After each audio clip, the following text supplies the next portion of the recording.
J'ai le grand plaisir de recevoir aujourd'hui l'honorable James Bartleman. Il est le 27e lieutenant-gouverneur de l'Ontario de 2002 à 2007, le premier autochtone à occuper ce poste.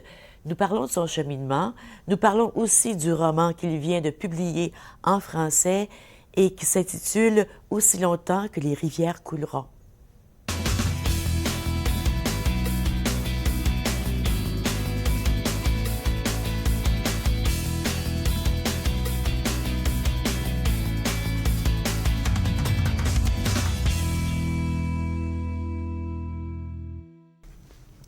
Oui, c'est un très grand plaisir pour moi aujourd'hui de recevoir l'honorable James Bartleman, 27e lieutenant-gouverneur de l'Ontario. Il a été diplomate toute sa vie et le premier autochtone à occuper le poste de gouverneur, de lieutenant-gouverneur. Bonjour, M. Bartleman. Bonjour, plaisir d'être ici, Jeanne. Bien, c'est un très grand plaisir. On a eu la chance de jaser avant. Vous avez un sens de l'humour... bien caché. Bien, bien caché. On va peut-être le découvrir au cours de l'émission. Mais vous êtes ici pour parler, entre autres, du livre qui vient d'être publié en français et qui s'intitule « Aussi longtemps que les rivières couleront ». C'est un roman que vous avez écrit, un roman très prenant. Comment vous aimez parler de ce roman-là, vous qui êtes autochtone? Ça nous parle de...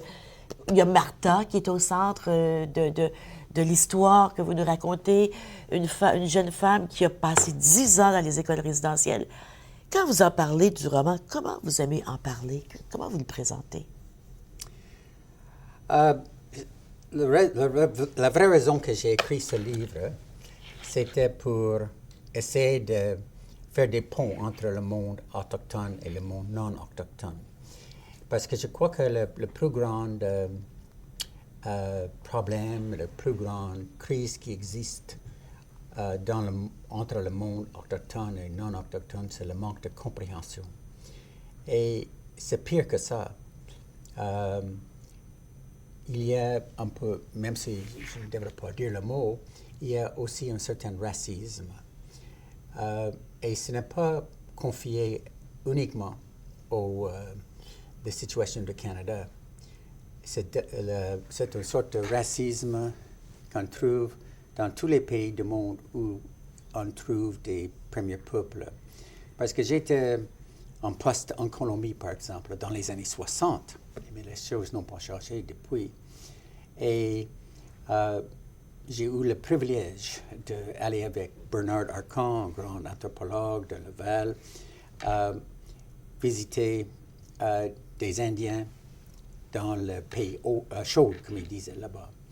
Et ces Indiens étaient chassés pendant les week-ends par les Blancs comme sport. Et c'était quelque chose que le gouvernement tolérait parce que les Indiens n'étaient pas considérés comme des humains comme les autres. Et quand j'étais au commissaire en Australie, par exemple, j'ai parlé à beaucoup d'aborigènes et leur traitement des aborigènes était même pire que le traitement en Amérique du Nord des peuples indigènes. Là-bas, jusqu'il y a 20 ans, quelque chose comme ça, quand une femme autochtone ou aborigène donne naissance à un bébé, et si le père était blanc, on enlevait le bébé tout de suite. Oh. Et la mère ne voyait jamais de nouveau le bébé. Le bébé était élevé dans une sorte de pensionnat, comme on avait au Canada, et ne savait jamais qui était sa mère. Et j'ai parlé à plusieurs de ces dames personnes qui étaient enlevées de leurs parents, et vraiment, ils étaient tristes et pleuraient le fait qu'ils étaient traités comme des sortes l'autre dans la société et pas aussi humaine que eux. Et ça a toujours existé au Canada aussi, cette sens que les aborigènes n'étaient pas aussi humains. Et c'est pour cette raison qu'on pouvait faire n'importe quoi avec les pensionnats et tout le reste. Et ces fossés existent jusqu'à maintenant, parce que dans les sondages d'Ipsos Reid,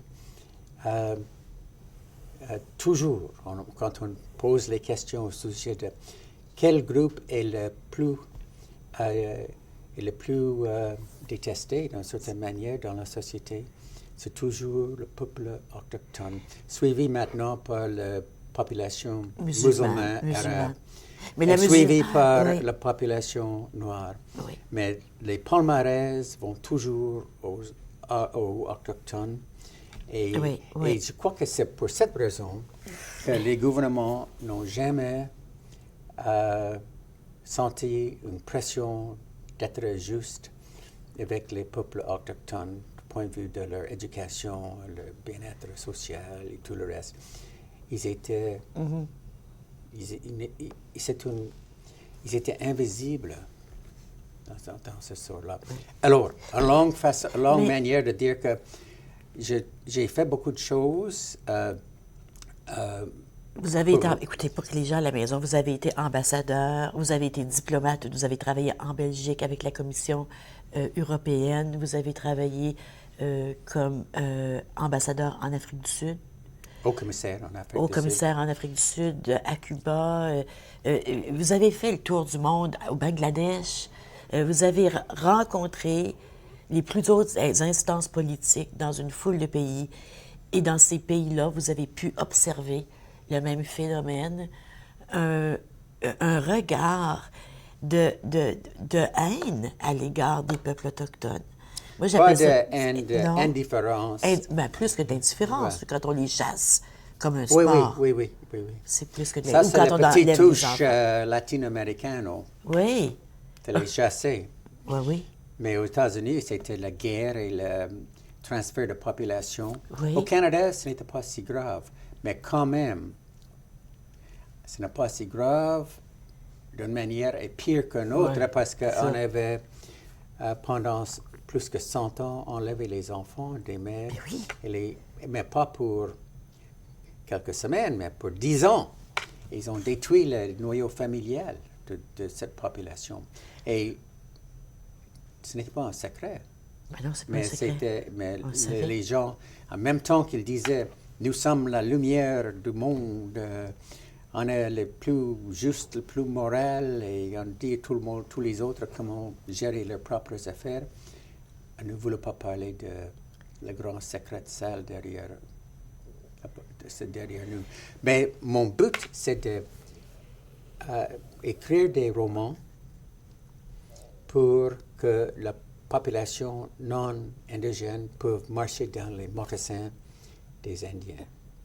Et j'ai écrit ce livre, c'était mon premier roman. J'ai écrit 2 autres romans, mais ça, c'est mon premier. Et je suis très content que c'est adapté en anglais dans beaucoup d'universités, d'écoles secondaires à travers le Canada. Et maintenant, ça va sortir en français la dernière semaine de février. Et je donne tous les profits que j'obtiens à des camps de lecture que j'ai établis pour les Autochtones. Mais vraiment, le but, c'est de faire comprendre que les Autochtones sont des personnes comme n'importe qui. Oui.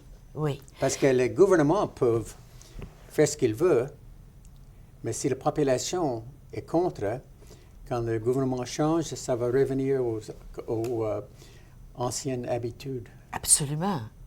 Moi, je suis très heureuse d'entendre ce que vous venez de dire, que le livre en anglais, je pense que celui-ci en anglais a été publié en 2007, 2011. 2011. Alors, ça s'intitule « As Long as the Rivers Flow ». Oui. Et c'est dans les écoles secondaires, dans les universités, un peu partout. Je me disais, en lisant le livre, il faut... Et les bibliothèques. Et les bibliothèques. Je me disais, dans les bibliothèques, oui. Mais je me disais, en lisant le livre, c'est un livre qui devrait être au curriculum de la littérature, de l'enseignement de la littérature en français dans nos écoles secondaires. Parce que, premièrement, c'est un roman.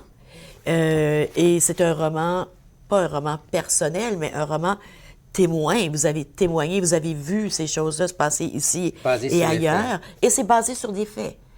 Donc, si on ne lit pas quelque chose comme ça, on ne peut jamais entrer dans les souliers de l'autre. Il faut aller à une pause. Au retour, j'aimerais qu'on parle de vous. Comment vous avez vécu, vous qui êtes autochtone?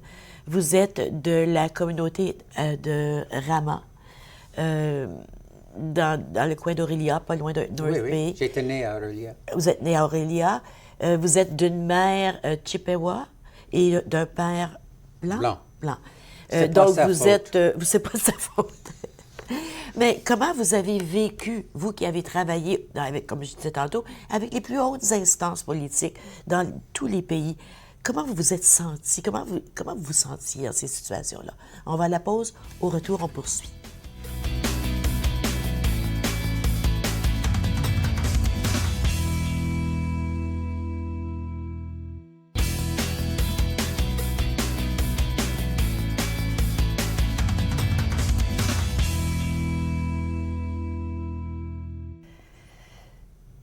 Je suis en compagnie de James Bartleman. Vous m'avez dit de vous appeler Jim. Oui, oui. C'est comme ça que les gens vous appellent? Moi, je vous appelle Oui, oui, honorable. Mais moi, je m'appelle Ginette. Non. Honorable seulement si vous me donnez un chèque. Ici, on ne donne pas de chèque. Ah, OK. Alors, Jim. Jim, alors, OK, donc Jim. Et vous êtes ici avec nous aujourd'hui, c'est le 20 février, le 19 février, pardon. C'est un vendredi matin. Et vous repartez bientôt, vous allez nous quitter bientôt pour aller ailleurs? Oui. Mais c'est pas vais- comme ambassadeur. Non, je vais en Caroline du Sud pour passer le reste de l'hiver. Vous allez passer quelques jours avec la campagne américaine qui est là présentement, avec Bernie Sanders et puis Donald Trump. J'adore regarder toutes ces stupidités. Ça m'amène justement à vous poser Pas la question. comme au Canada. Non, pas comme au On ne Canada. ferait jamais ce genre de choses. Mais non, c'est pas. Non, oui, Oui, vous avez oui, raison. non, Ça oui, peut pas oui, être oui. aussi. On peut jamais être aussi pire que ça. Mais parlez-moi de vous quand vous avez travaillé, avec ce que vous nous avez dit, que le regard qu'on porte, la relation qu'on a au Canada ou ailleurs dans le monde avec les Premières Nations. Une relation, vous avez dit qu'ils étaient souvent les plus détestés. On Vous sait voulez entendre un peu de ma jeunesse? Oui, je veux savoir comment J'adore vous avez parler vécu de ma ça. jeunesse. Oui, je veux savoir sur votre blague. jeunesse. OK. C'était ma mère qui est décédée il y a 2-3 ans à l'âge de 91. J'ai épousé un Belge. Je dis 90. 90, c'est 90. Mais elle s'est mariée à le vieil âge de 14 ans dans les années 30 avec un jeune blond de Aurelia qui avait 18 ans. Mais elle a menti au magistrat qui les a épousés, qui les a mariés. Et on a toujours eu le soupçon que nous sommes des enfants illégitimes parce qu'elle a menti. Alors, elle a dit qu'elle avait 18 ans. En tout cas... Donc, parce qu'elle avait menti, vous pensiez que le mariage était parce faux? qu'elle a menti. Parce qu'elle a menti. Oui. En tout cas,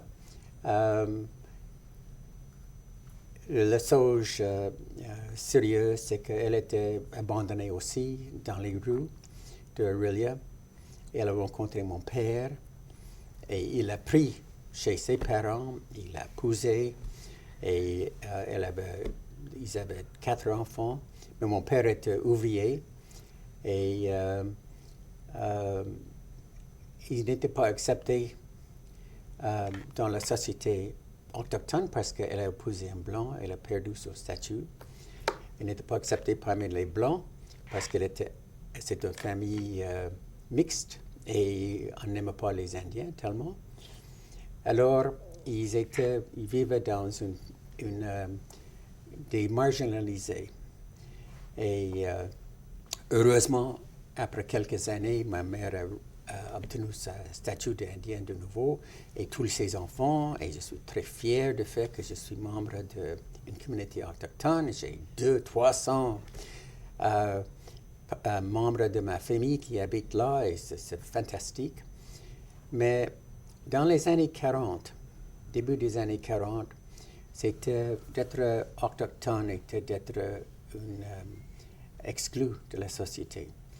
Et pour nous, les 4 enfants, nous étions des autochtones sans identité, parce qu'on n'était pas acceptés sur la réserve.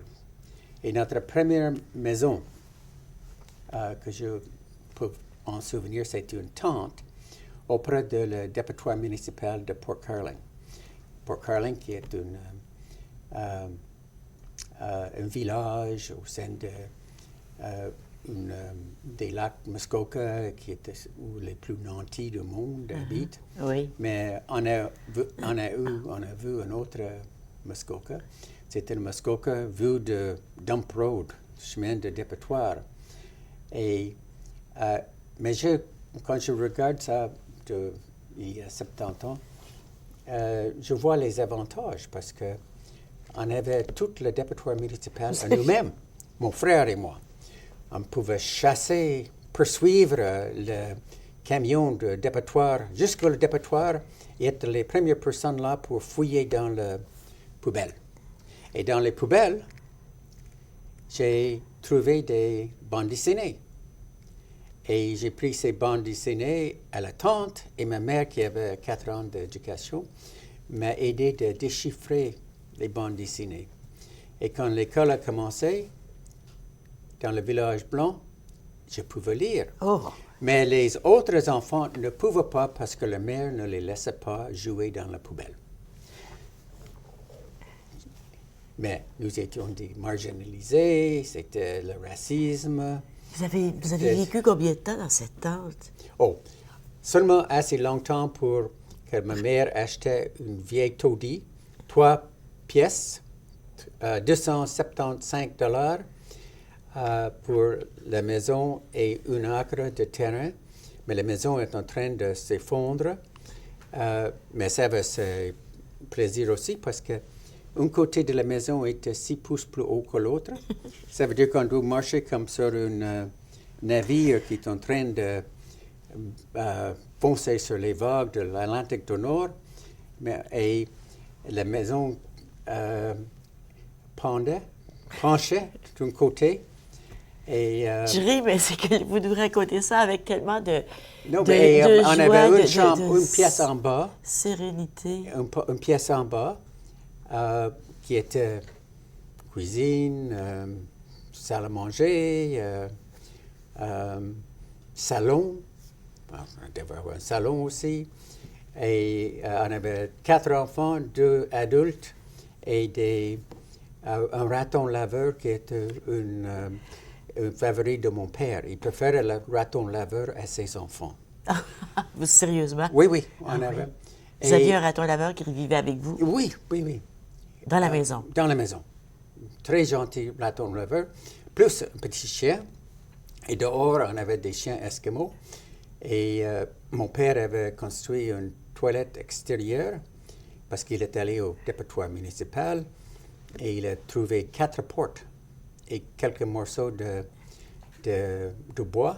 Et il a fixé les portes ensemble, mais il ne pouvait pas mettre la porte devant parce qu'il n'avait pas de marteau.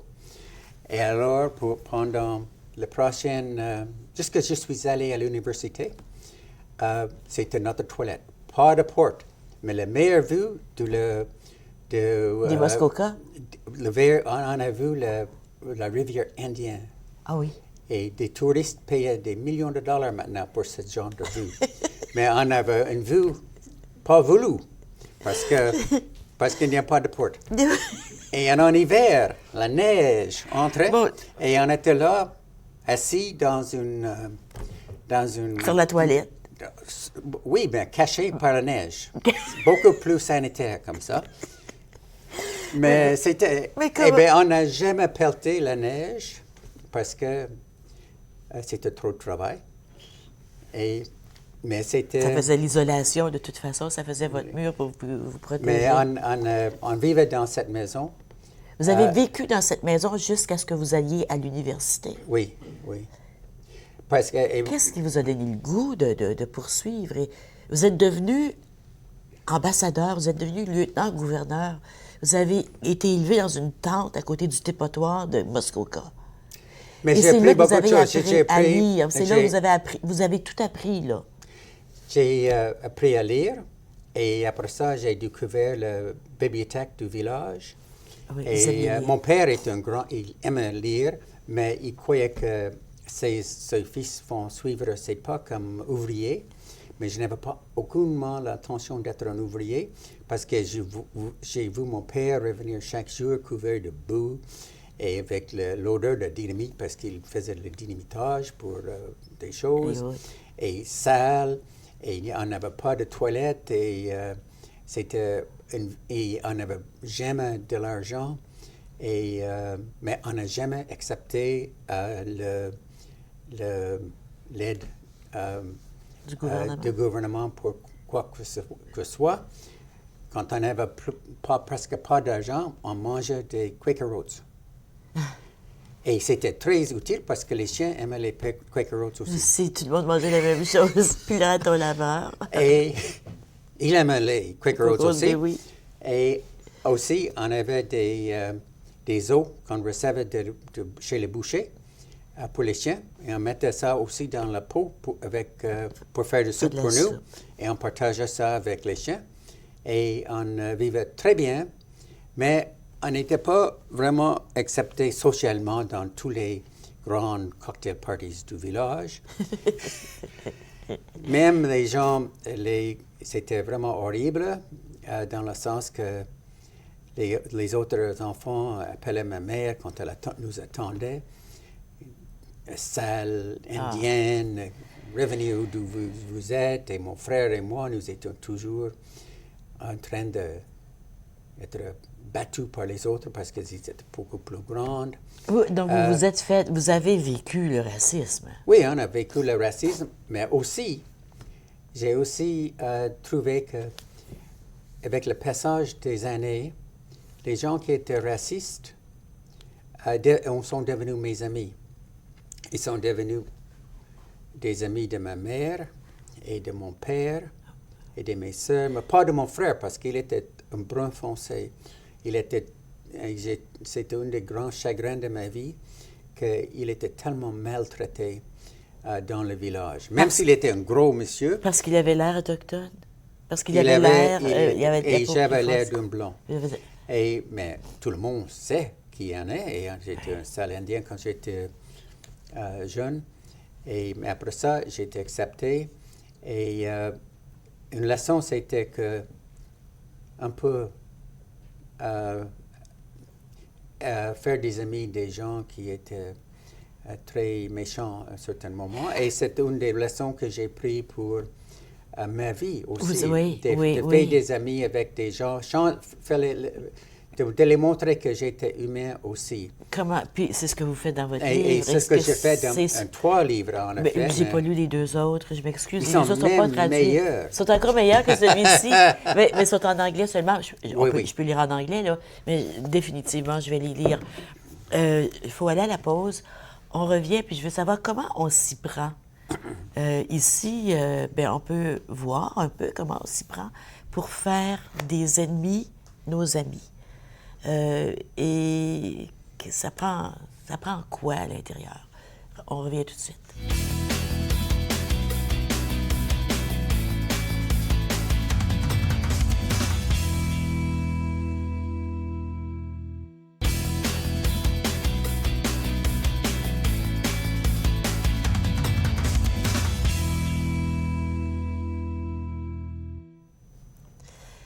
On entend beaucoup parler des relations des Autochtones avec les Blancs, comment on va... Là, on sait qu'il y a la commission, on va en parler tantôt, Vérité et Réconciliation. Il y a des recommandations. Le gouvernement Trudeau s'est engagé à les mettre en œuvre, à les respecter. Ensuite, il y a la commission pour étudier le phénomène des femmes autochtones qui sont disparues ou assassinées. Le livre... ce livre-là, le livre qui s'intitule « Aussi longtemps que les rivières couleront », peut nous aider à comprendre pourquoi on est rendu où on est rendu aujourd'hui.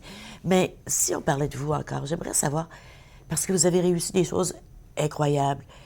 Lorsque vous étiez jeune, on vous disait On vous traitait de sales, de sauvages. Nous autres, je sais qu'on n'appelait pas ça des Indiens, on appelait ça des sauvages. Et moi, dans l'intérieur de moi, j'avais comme un doute que j'étais. Je venais de là, puis ça me blessait quand j'entendais ça, on les appelait des sauvages. Vous vous êtes fait dire plein de choses, votre mère aussi. Mais comment vous vous êtes retrouvée à l'université un jour? Parce que l'université, c'est pas quelque chose qui était dans votre plan familial. Non, j'avais vraiment de la chance. Et je considère que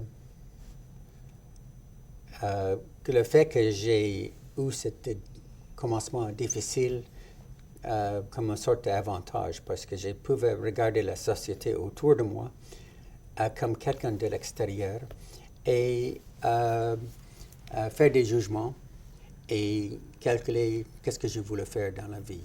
Et ce que je voulais faire, c'est d'échapper le village, de ne pas être ouvrier. Et j'adorais la littérature. Et le monde était un magnifique monde et je voulais voyager et l'expériencer. Et je me suis trouvé la dernière année d'école secondaire dans le village. L'école secondaire était 2 pièces, 2 professeurs et une trentaine d'étudiants. J'étais le seul qui a gradué de 12e année, qui était très bien dans mon curriculum vitae, mais les autres, il n'y avait que 4. Mais... C'était une école pour les Autochtones? Non. C'était une école régulière. Vous êtes le seul qui a gradué en 12e année. C'était en quelle année? On était en 58. OK. Mais je travaillais dans les étés sur les terrains d'un multimillionnaire américain. Et c'était le président de Pittsburgh Paint and Plate Glass, qui est une des plus grandes compagnies du monde. Et mon grand-père indien était le guide de son père. Il y a 50 ans avant ça. Et je n'étais pas un ami de la famille. J'étais parmi les personnes qui travaillaient là. Et je n'ai jamais parlé, sauf de dire bonjour et au revoir et ce genre de choses, ce grand titane de capitalisme. Mais dans mon 12e année, quand j'ai terminé, il m'a convoqué de le voir. Et il m'a dit qu'il a appris que j'étais toujours à l'école. Et si j'ai voulu continuer, terminer mes écoles secondaires, parce qu'à cette époque-là, on a dû aller à 13e année. 13e année, oui. Et aller à l'université, il allait payer tout. Non. Et j'étais bien sûr d'accord. Et chaque année, pour les prochains 5 ans, j'ai simplement envoyé un mot à son comptable en demandant combien d'argent je voulais et on m'a envoyé l'argent. Je n'ai jamais demandé trop, simplement assez pour une voiture. Non, blague. Une voiture. Non, j'ai jamais demandé trop. Non. Et j'ai loué un appartement à London, Ontario, pour aller à l'école l'année, la 13e année. Et je suis allé à l'Université de Western Ontario en histoire. Je suis devenu professeur pour quelques années. J'ai voyagé comme backpacker en Europe. J'ai écrit les examens de devenir diplomate. J'ai été accepté. Et j'avais de la chance aussi, pas parce que j'étais autochtone, parce que j'ai dit jamais à une personne qui j'étais, mais j'ai défendu le droit des autochtones quand même. Mais j'étais l'agent responsable pour le terrorisme international pendant la crise de FLQ.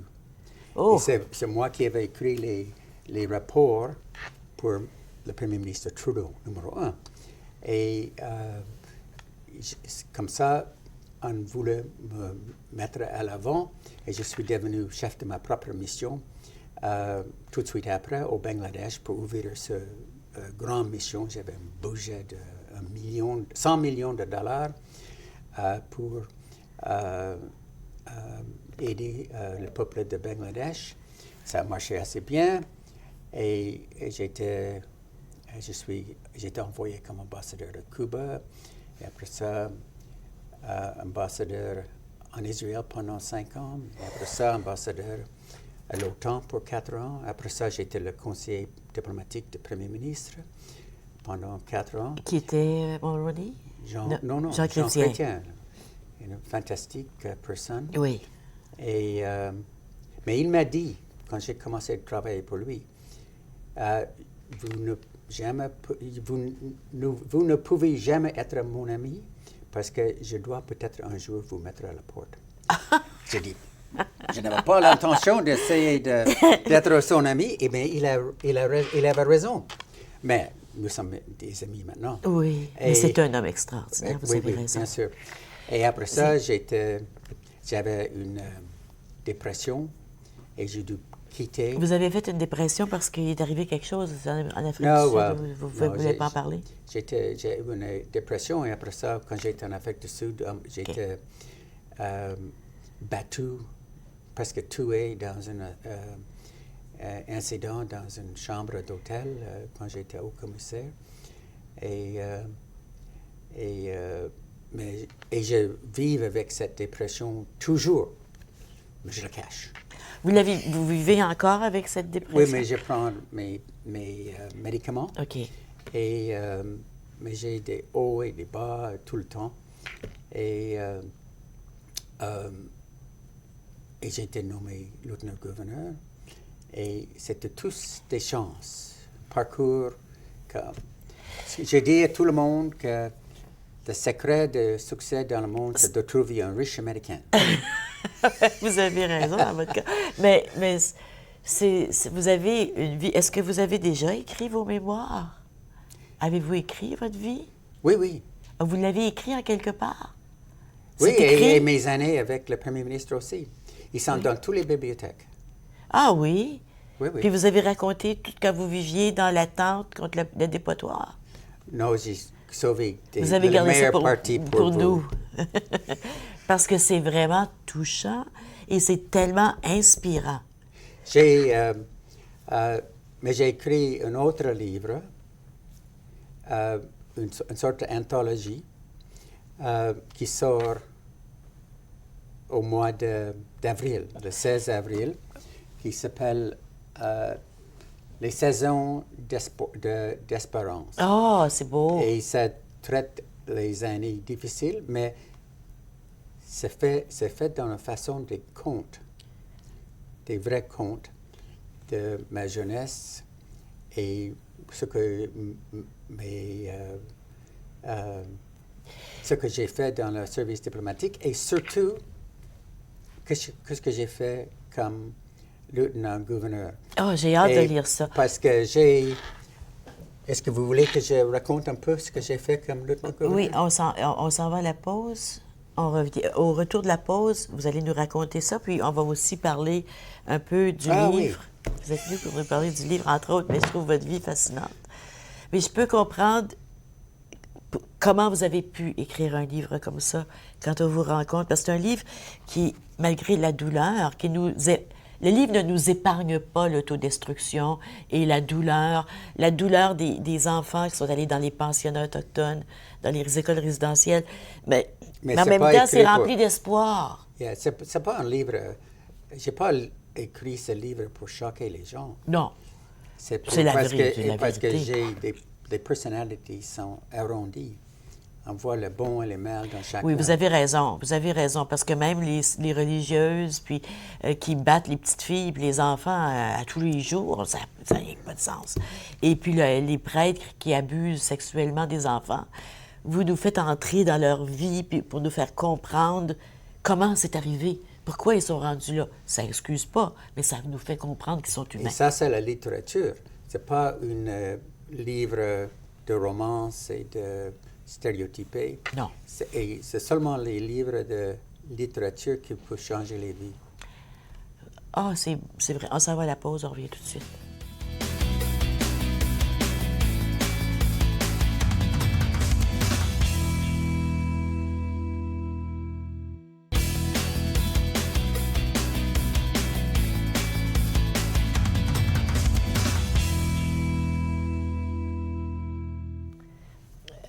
Monsieur Bartleman, Jim, j'ai pas eu la chance de vous appeler Jim beaucoup, 27e Parce que j'ai parlé tout le temps. C'est bien, vous êtes tellement fascinant, c'est fascinant ce que vous nous dites. Vous êtes le 27e lieutenant-gouverneur de l'Ontario de 2002 à 2007. Puis vous avez aimé ce poste-là que vous avez occupé. Oui, Les gens oui. vous ont aimé aussi. Je sais que j'ai ma tante Gisèle Lalonde, qui est très active dans la communauté franco-ontarienne, a chez elle une photo de vous avec elle. Alors moi, je vous ai vu souvent avant de vous rencontrer, parce que vous êtes dans sa pièce où elle a toutes ses photos, parce que vous lui avez remis l'Ordre de l'Ontario. Donc les gens se souviennent de vous et les gens vous aiment. Et qu'est-ce que vous avez fait de particulier quand vous étiez là qui fait qu'on se souvient de vous? Je n'ai aucune idée. Mais une chose que j'ai trouvée vraiment fantastique, c'était que j'ai pu, en prenant le poste de lieutenant-gouverneur, je pouvais mettre ma vie comme fonctionnaire derrière moi. Fonctionnaire, on doit être toujours silencieux et dans les ombres et appuyer la politique du gouvernement ou de donner des conseils. Qui ne sont pas toujours écoutés. Non, mais je dois dire que Vous avez souvent été ils étaient, oui, heureusement. oui, heureusement. Je ne serais jamais devenu ambassadeur ou sous-ministre, tous ces genres de choses. Oui. Mais une fois que j'étais lieutenant-gouverneur, j'étais responsable à personne. Je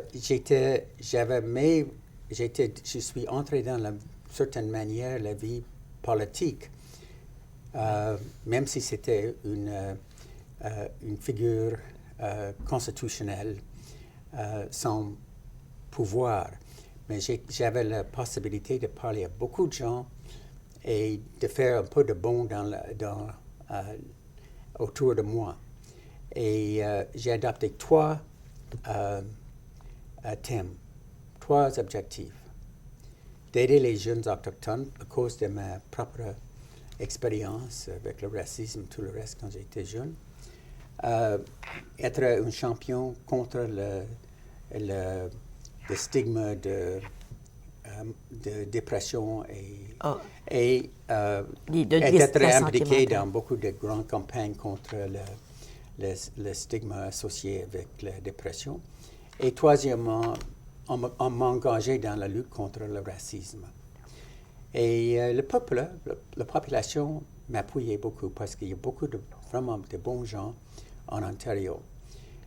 Mais j'étais choqué quand j'ai voyagé pour la première fois dans le grand nord de la province.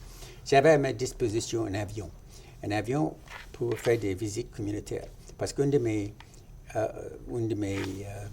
responsabilités était de faire des visites communautaires dans toutes les villes de province, de donner des accorder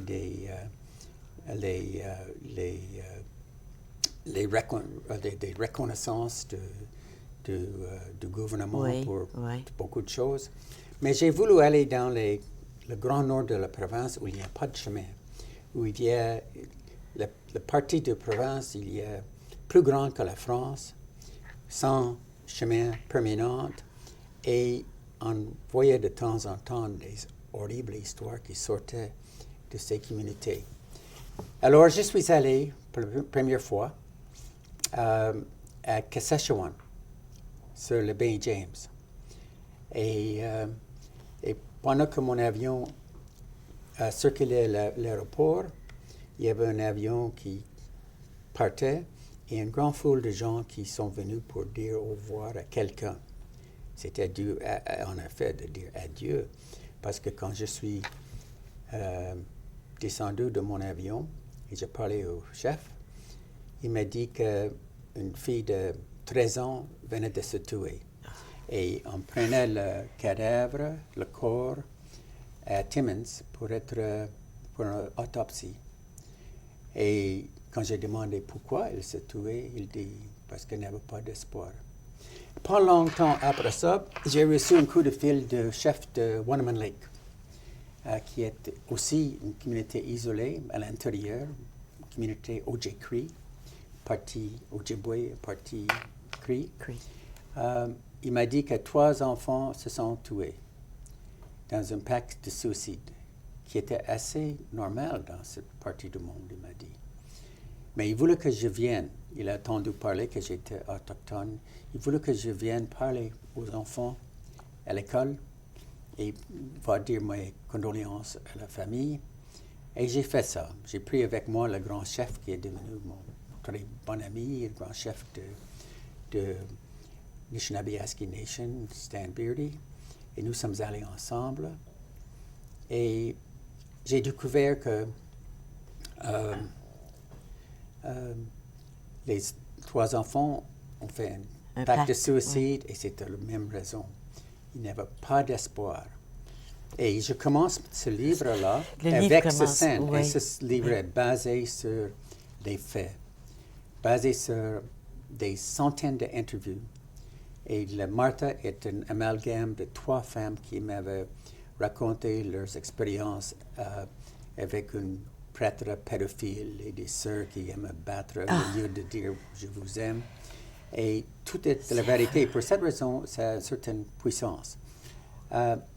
Mais j'ai découvert, en faisant mes visites communautaires dans les communautés autochtones, qu'il y avait une épidémie de suicide parmi les jeunes qui a commencé en 1887, 2 ans après l'ouverture des chemins d'hiver, quand les enfants pouvaient sortir et de ces communautés lointaines et ils se sont rencontrés le racisme blanc.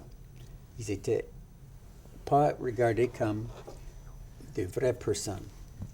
Et quand ils voyaient les écoles à l'extérieur, ils étaient de bonnes écoles d'Ontario, mais leurs écoles étaient taudies. Leurs professeurs étaient les rigides, d'une certaine manière. Il n'y avait pas de special education, même s'il y avait des problèmes de syndrome de fœtal.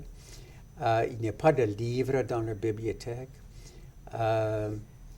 Ils recevaient simplement entre 50 et 80% des subsides pour leur éducation que les communautés des enfants blancs. Ils savaient ça. Et leurs parents, ça c'est une des raisons que j'ai écrit ce livre, étaient des survivants des pensionnats.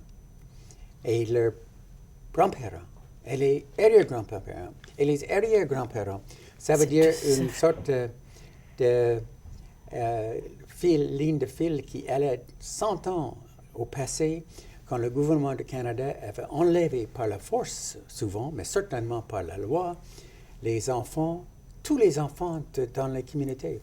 Vous pouvez imaginer qu'est-ce que c'était de vivre dans une communauté sans enfants. Sans enfants. Puis c'est fou, la petite fille, elle a 6 ans, là. 6 ans quand ils la mettent sur un hydravion pour l'amener.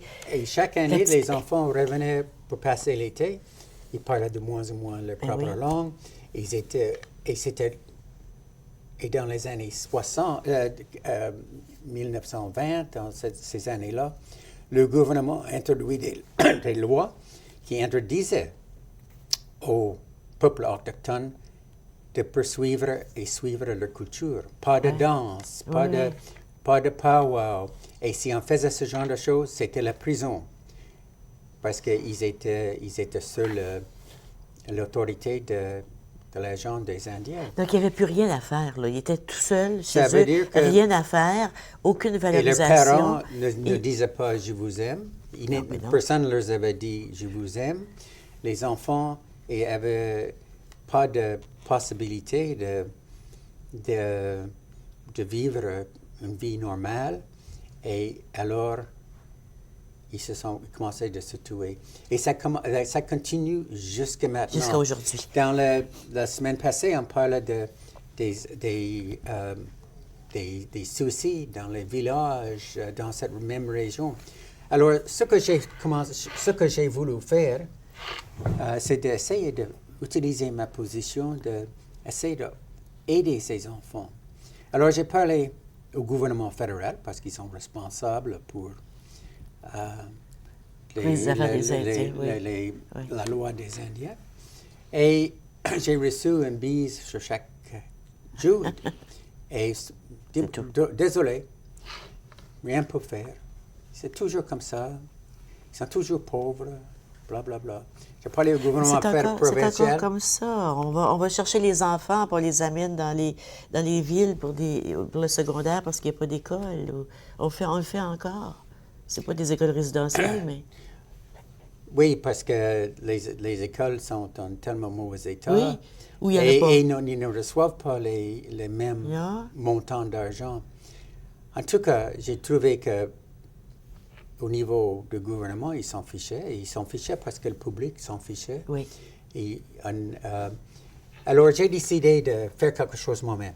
Et ce que j'ai fait, c'est parce que, à cause de mon expérience comme enfant avec mes bandes dessinées et tout le reste, j'ai décidé d'établir des bibliothèques. Alors, j'ai lancé, j'ai utilisé les journaux communautaires de la province pour faire des demandes pour que les gens viennent avec le livre d'enfants en bon état. Et j'ai parlé au commissaire de police provinciale et chef de police de Toronto. Ils ont ouvert leur détachement pour la collecte des livres. Ah oui. Et on était inondés de livres. Tout le monde voulait aider. Alors, j'ai parlé aux forces armées. Ils m'avaient donné l'utilisation de Downsview, qui est un énorme poste militaire. Et j'ai fait un appel pour des volontaires et des gens sont venus par des centaines pour faire le tri des livres. Et après ça, les militaires ont commencé, ils ont commencé de parachuter les livres dans les communautés lointaines. D'autres sont allés dans des convois des militaires dans le nord. Mais surtout, c'est une compagnie d'aviation autochtone qui avait commencé à distribuer ces livres. Ça aurait coûté 600 000 $, mais ils ont fait ça tout gratuitement. Et j'ai établi des bibliothèques partout. Et après ça, j'ai établi un club d'enfants, des lecteurs, entre l'âge de 1 année à 6 ans. Ah. On appelle ça Club Amic for Young Readers. Et j'ai fait les collectes de $1,5 million et j'ai donné ça au Southern Ontario Library Service. Et il continue ce programme jusqu'à maintenant. Après ça, j'ai commencé, la chose qui est la plus importante, j'ai commencé des camps d'été de lecture.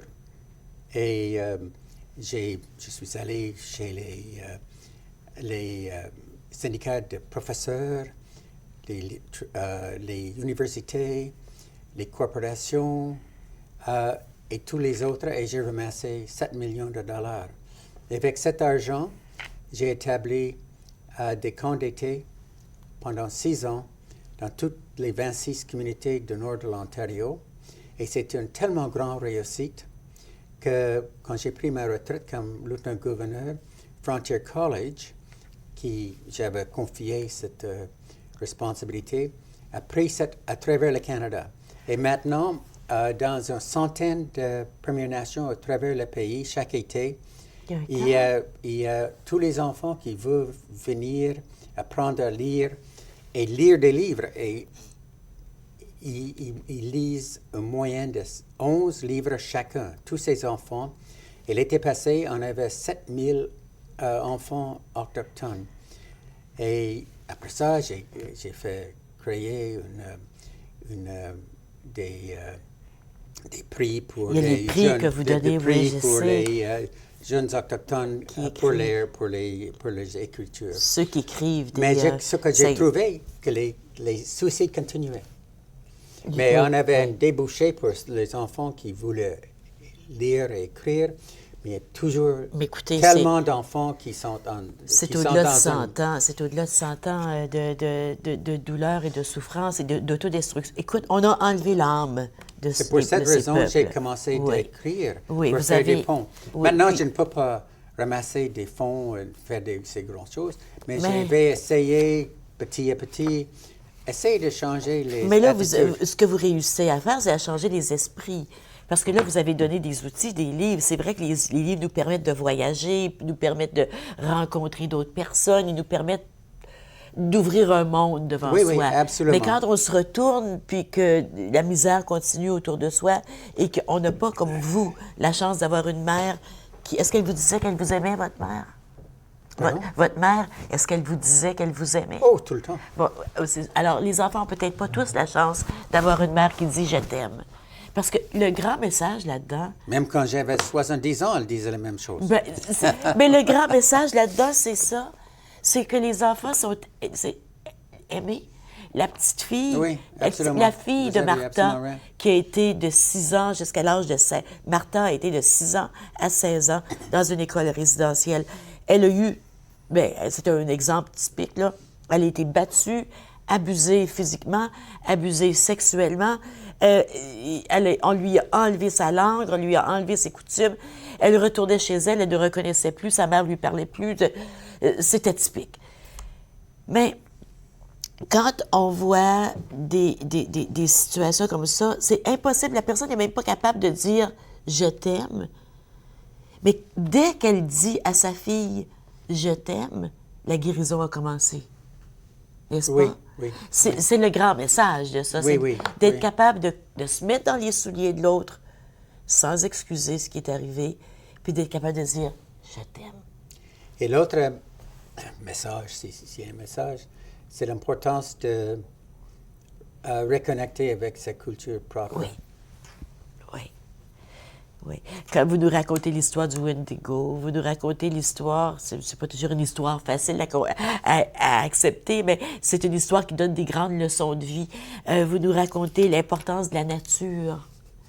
Vous nous racontez aussi comment l'invisible et le visible est tellement proche dans la philosophie autochtone que des fois, c'est difficile à faire la distinction entre les deux. C'est pour ça que c'est facile pour un enfant de dire « je vais partir, je vais m'en aller là, au moins là, je ne souffrirai plus. Je vais m'enlever la vie. » Et que ces jeunes-là reviennent dire à celle qui est encore en vie « Tu te souviens, tu avais fait un pacte avec moi. Hein? C'est arrivé. Vous l'avez vu. » Oui, oui. Les enfants Parce qui que vivent... la réalité, les rêves Oui. ont une réalité Oui. qui n'existe pas dans la société générale. Oui, oui. Puis c'est quelque chose qu'on apprend de plus en plus, que la réalité le rêve est autant réel que ce qu'on peut toucher. Donc là, écoutez, c'était tellement un grand plaisir de vous recevoir. Il nous reste à peine 2 minutes dans l'émission. Et puis j'aimerais que vous nous disiez qu'est-ce qui s'en vient là maintenant pour vous? Est-ce que vous allez traduire les autres romans en français pour que la communauté francophone y ait accès aussi? J'espère que les éditions de Plaine vont prendre ça en main. Ce que j'ai remarqué dans les premiers 10 jours, parce que les éditions de Plaine m'avaient demandé si je pouvais venir parler, et même dans mon français cassé. Oh, votre français est excellent. Au sujet de ce livre, parce qu'il n'y a pas d'autres livres disponibles en français au sujet de ce thème. Non. Qui est la Commission de vérité et réconciliation a demandé qu'on étudie ce sujet. Et c'est un livre qui est fait sur mesure pour ça. Absolument. Est-ce que vous avez espoir, 1 minute, il faudrait que vous reveniez pour qu'on parle seulement de ça, vous avez espoir que le temps est propice à faire des ponts? Je crois que oui. Je crois qu'il y a 2 choses. Un, pour la première fois, on a un grand groupe de membres autochtones de la Chambre de commune et des gens vraiment capables. Oui. Et ils sont des idéaux pour la population, des role models. Et aussi, ils ont vraiment de la responsabilité. Et deuxièmement, le Premier ministre Trudeau est sincère. Ah, oui, oui. Je crois que son épouse aussi, Oui, qui devrait faire quelque chose. Parce que c'est simplement la justice. Pourquoi pas? Comment est-ce que c'est possible qu'avoir 2 poids, 2 mesures du point de vue de Première Nation dans tellement d'années? On dit qu'on ne devrait pas donner l'égalité du point de vue de fonds d'éducation, tout le reste, parce qu'ils vont la gaspiller. Et c'est pas vrai. C'est tellement L'auditeur ridicule. général a dit qu'ils ont le même sens de responsabilité que dans les communautés blanches. Ben, il est grand temps que les leaders, parce que le rôle, le discours des chefs politiques est tellement important. À un moment donné, les gens qui pensent comme ça, qu'ils ne sont pas capables de gérer un budget, ben ils vont se taire. Il faut qu'ils arrêtent de parler, ces personnes-là. Qu'ils le disent tout seuls dans leur salon, là, mais on veut plus les entendre, ces choses-là. Je dirais que c'est la première fois depuis Confédération qu'il y a une opportunité faire de la justice entre les deux communautés. Bien, écoutez, on se le souhaite. On se le souhaite à tout le monde. La Terre ne serait pas dans l'état qu'elle est présentement si on avait écouté les Premières Nations à travers le monde. On n'a pas voulu écouter. Maintenant, il est temps. Il est temps parce que c'est notre avenir comme humanité qui est en jeu. Merci beaucoup d'être venu nous rencontrer aujourd'hui. Ça a été un énorme privilège.